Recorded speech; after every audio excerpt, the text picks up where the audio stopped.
Hello food lovers, welcome to RR kitchen. ఈరోజు మనం వడాపావ్ చేసుకోబోతున్నాం. ఇప్పుడు వడాపావ్లో గ్రీన్ చట్నీ ఉంటుంది కదా, అది చేసుకుందాం. ఇప్పుడు ముందుగా జార్లోని కొంచెం కొత్తిమీర, కొన్ని మిరపకాయలు, కొంచెం అల్లం ముక్క, చిన్న అల్లం ముక్క, వెల్లుల్లి రెబ్బలు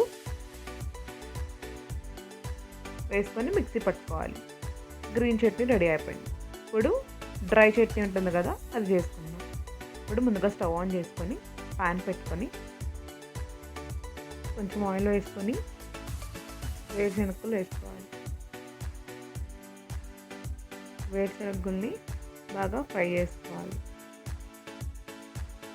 కలర్ వచ్చిన తర్వాత ఇప్పుడు దీన్ని తీసేసుకుందాం. ఇప్పుడు అందులో కొంచెం కారం, కొంచెం సాల్ట్ పక్కన పెట్టుకోవాలి. ఇప్పుడు ప్యాన్లో డీప్ ఫ్రైకి ఆయిల్ వేసుకొని హీట్ చేసుకుందాం. ఇప్పుడు పక్కన ఒక బౌల్లో శనగపిండి వేసుకోవాలి.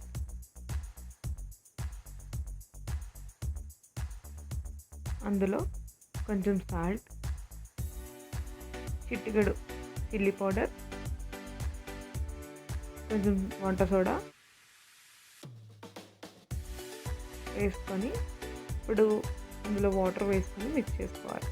కొంచెం పేస్ట్ చిక్కగా కలుపుకోవాలి. వాటర్ వేసుకుంటూ చిక్కగా కలుపుకోవాలన్నమాట. ఇలా వీడియోలో చూపించిన విధంగా కలుపుకోవాలి. ఇప్పుడు ఆయిల్ హీట్ అయిన తర్వాత ఇందాక కలుపుకున్న మిశ్రమాన్ని ఇలా వేసుకోవాలి చేత్తో. ఇలా చేత్తో వేసుకుంటూ ఫ్రై చేసుకోవాలి. దీన్ని బాగా ఫ్రై చేసుకున్న తర్వాత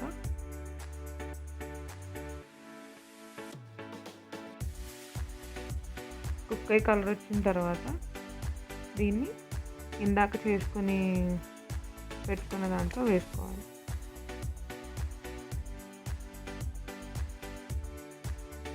ఇప్పుడు వెల్లుల్లి రబ్బలు 4 తీసుకొని దాన్ని కూడా ఇలా ఆయిల్లో ఫ్రై చేసుకోవాలి. దీన్ని కూడా ఇందులో వేసేసుకుందాం. ఇప్పుడు దీన్ని మిక్సీ పట్టుకోవాలి. ఇలా మిక్సీ పట్టుకున్న తర్వాత ఒక ప్యాన్ తీసుకొని కొంచెం ఆయిల్ వేసుకోవాలి.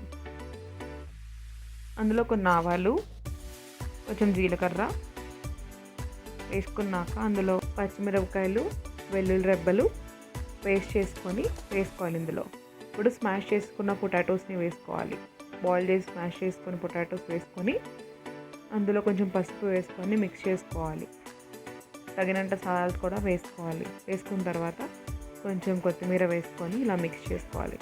దీన్ని కొంచెం చల్లారాక ఇలా బాల్స్లో చేసుకొని ఇందాక మనం చేసుకున్న శనగపిండిలో ఉంచాలి. ఇలా ఉంచిన తర్వాత ఇలా హీట్ అయిన ఆయిల్లో ఫ్రై చేసుకోవాలి. ఇప్పుడు దీన్ని కలర్ వచ్చేంత వరకు ఇలా ఫ్రై చేసుకోవాలి.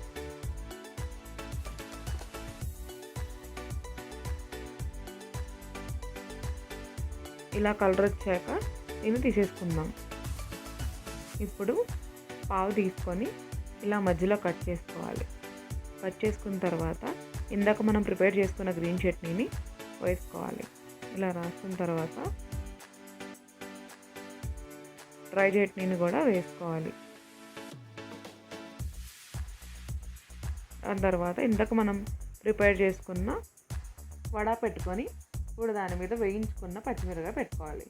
అంతే, మన వడాపావ్ రెడీ అయిపోయింది. మీకు ఇంకా ఏమైనా కొత్త కొత్త వీడియోస్ కావాలంటే కామెంట్ చేయండి. సరే అయితే అప్పటి వరకు రేష్మా సైనింగ్ ఆఫ్.